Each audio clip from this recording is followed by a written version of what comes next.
welcome to my channel. Get comfortable and let's dive into today's story. The Case of the Missing Lantern Lights. In the heart of the Whispering Woods, the animals were preparing for their favorite night of the year, the Glow Festival. Lanterns of every color hung from branches, ready to light the forest paths like floating stars. Finn the fox adjusted his cozy green scarf as he admired the decorations. Willow the rabbit hopped beside him, her floppy ears bouncing with excitement. Willow said, "Tomorrow night is going to sparkle." Finn said, "As long as everything stays in place." Pip the squirrel burst through the bushes, tail puffed like a dandelion. Pip said, "Finn. Willow. Something terrible happened." Finn asked, "What's wrong, Pip?" Pip said, "The lanterns on Maple's path, they're gone." Willow gasped. "Gone? As in missing?" Pip nodded rapidly. "I checked twice. They vanished." Finn straightened. "Then we'd better start investigating." Finn and Willow walked the lantern path. Hooks are empty. Soft footprints dot the dirt. Willow said, "These prints are tiny, not bear prints." Finn responded, "And they glow a little. Strange." They follow the glowing footprints deeper into the woods. They arrive at a tall tree with windows glowing warmly. Mr. Alder the Owl opens the door. Mr. Alder asked, "Young detectives. What brings you here?" Finn explains the mystery. Mr. Alder adjusts his glasses. "Glowing footprints, that reminds me of a creature that loves light. But they're very small." He hands Finn a book showing tiny glowing insects. Mr. Alder said, "Fireflies. But these ones are babies, curious and easily confused. They visit Maple's art studio. Maple is painting a mural of the festival." Willow asked, "Maple, did you see anything strange last night?" Maple said, "Only the stars.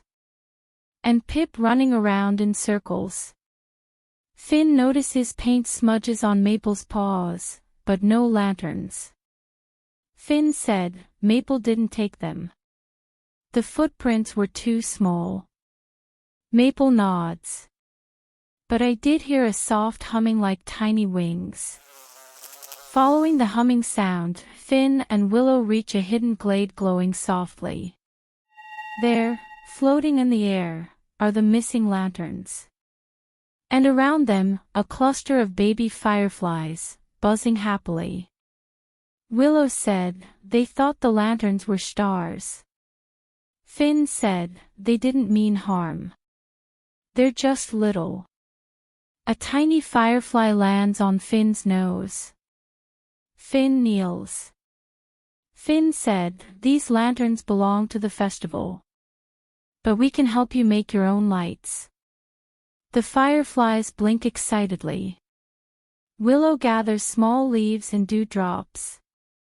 Finn helps the fireflies place them together, creating tiny glowing, firefly lanterns. The next night, the Glow Festival begins. Lanterns shine across the forest.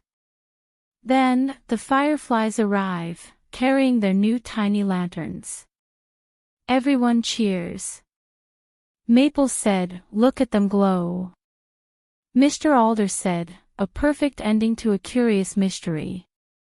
Finn smiles at Willow. Finn said, "Mystery solved."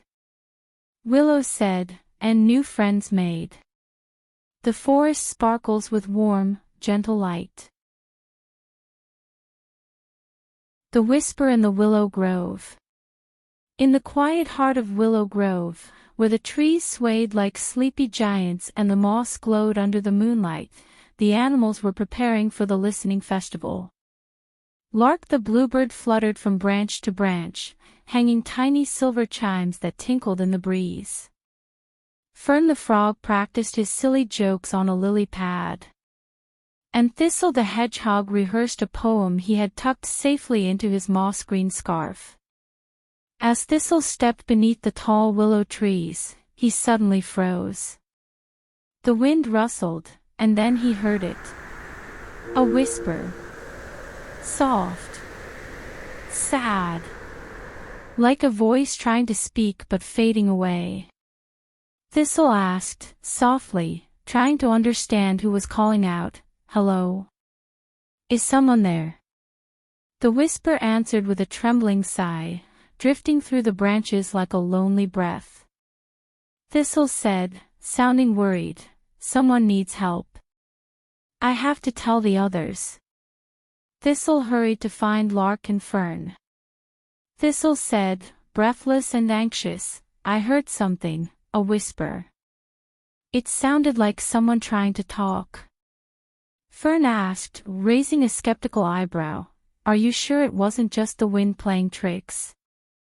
Lark said, gently but firmly, trying to reassure Thistle, if Thistle heard a voice, then someone might need help. "We should listen." And so, the three friends followed the whisper deeper into the grove. They soon found Clover the snail resting on a smooth stone, her spiral shell glowing faintly in the moonlight. Lark asked, politely, "Clover, have you heard the whisper too?"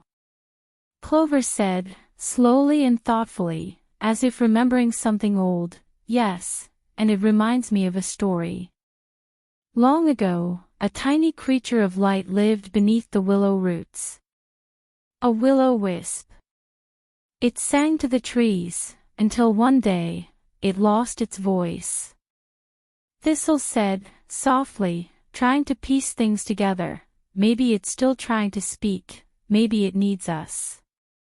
Clover said, nodding, "Follow the whisper.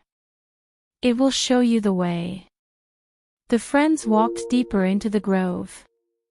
The whisper drifted ahead of them like a glowing ribbon of wind. Fern said, eyes wide as the air shimmered, "This is no ordinary breeze." Suddenly, the roots parted, revealing a hidden glen bathed in soft, shimmering light. There, hovering gently above the ground, was a tiny glowing creature. Its light flickered like a candle in the wind. Lark asked, kindly and carefully, "Are you the whisper we've been hearing?" The wisp blinked, trying to speak, but only a faint breath of wind came out. Thistle said, stepping forward with gentle confidence, trying to comfort the creature, "It's okay. You don't need words right now. We'll help you find your voice." The friends gathered around the wisp, thinking of how to help it speak again. Lark said, opening her satchel, "These chimes might help. They always sing with the wind."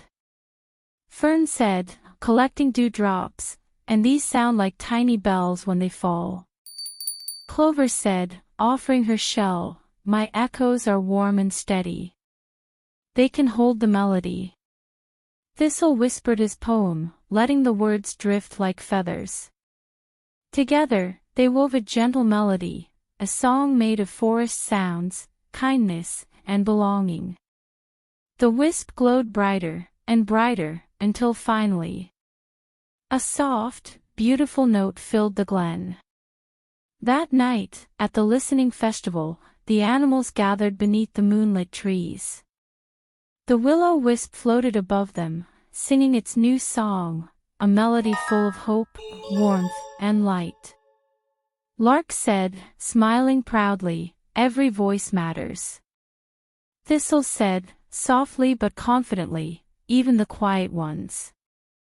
And so, under the glowing willows, the forest learned that sometimes, the softest voices carry the brightest light.